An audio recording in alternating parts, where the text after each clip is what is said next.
لأجلك يا ربي نسعى.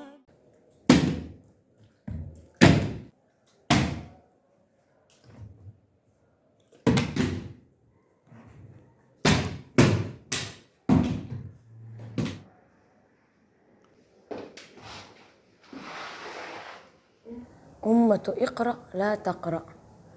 العلم يرفع بيوتا لا عماد لها، والجهل يهدم بيوت العز والكرم. فلا تضيع الوقت، لأن الوقت من ذهب، وإذا أهملت اليوم لسوف تندم غدا. وإذا قيل لك هيا نلعب فقل هيا نقرأ ونكتب، لأنك إذا رأيت رجلا منكبا على كتاب فانتظر منه عقلا ورأيا، فكيف نبني عقولنا ونحن لا نقرأ؟ فالكتاب يا أخ إذا نمت نام، وإذا قمت قام، يكتم سرك ويحفظ عمرك.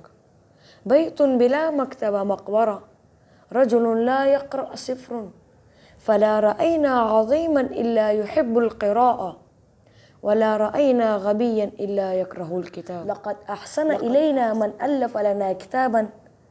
وفقكم الله وإياي للقراءة، والسلام عليكم.